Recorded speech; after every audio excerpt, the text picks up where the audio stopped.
오늘 새벽 구속된 뒤 처음 특검에 나와서 조사를 받기 위해 기다리던 김영재 성형외과 부인 박채윤 씨가 갑자기 호흡 증세를 호소해서 병원으로 이송됐습니다.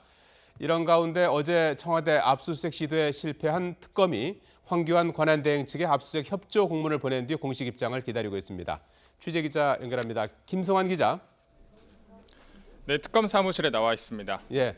자, 오늘 새벽 구속된 뒤 처음 특검에 나온 김영재 원장의 부인 박채윤 씨가 병원으로 이송됐다고요? 네, 박채윤 씨는 오늘 오후 2시 반쯤 특검에 나왔는데요. 새벽에 각종 특혜를 대가로 안종범 전 수석의 부인에게 수천만 원대 뇌물을 준 혐의로 구속된 뒤 처음 특검에 나왔습니다. 특검에 처음 왔을 때만 해도 박 씨는 건강상 큰 문제가 없어 보였지만 조사실로 들어간 지 1시간쯤 됐을 때 변호인을 기다리다가 들것에 실려 나와 인근 병원으로 옮겨졌습니다. 박 씨는 옮겨지면서 신음하며 오열하는 모습이었는데요. 특검 측은 박 씨가 대기실에 있을 때부터 호흡 곤란을 호소해서 응급차를 불렀다고 설명했습니다. 호흡과 맥박은 정상이라서 건강상에 큰 문제가 있는 것은 아닌 것 같다고 밝혔습니다. 다만 구속 상태에서 조사를 받는 것이 처음이다 보니까 극도의 스트레스를 받으면서 과호흡 증상이 온 것으로 추측된다고 덧붙였습니다. 자, 어제 황교안 권한대행 측이 사실상 청와대 압수수색에 협조하기 어렵다는 취지의 발언을 했는데요. 특검의 공식 입장은 어떻습니까? 네, 일단 특검은 황 대행 측의 공식 공문을 받은 뒤 청와대 압수수색 재시도 등을 결정하겠다는 방침을 세웠습니다. 하지만 황교안 대행 측에서 사실상 거부 의사를 밝힌 것으로 알려지면서 특검의 고심은 깊어질 것으로 보입니다.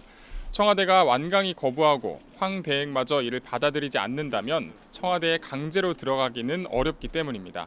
이에 따라 특검이 원하는 목록을 청와대에 제시하고 청와대가 이를 충실히 제출한다는 협의가 이뤄지면 임의 제출 형식으로 청와대에 한 증거 확보가 가능할 수도 있습니다. 하지만 야당은 물론 여당까지 청와대의 압수수색 거부를 모두 비판하고 있는 등 여론이 좋지 않고 법원이 오는 28일까지 압수수색 영장을 넉넉하게 발부했기 때문에 특검이 다시 청와대를 압박할 가능성도 배제할 수 없는 상황입니다. 특검은 다음 주에 박 대통령에 대한 대면 조사를 하겠다는 입장인 것 같은데요. 압수수색 여부와는 어떤 관련이 있는 겁니까? 네, 박 대통령의 대면 조사는 특검이 출범하면서 가장 공들여온 부분이죠. 검찰 수사 단계에서는 결국 무산됐기 때문에 사상 첫 현직 대통령에 대한 조사를 두고 긴장이 고조되고 있습니다.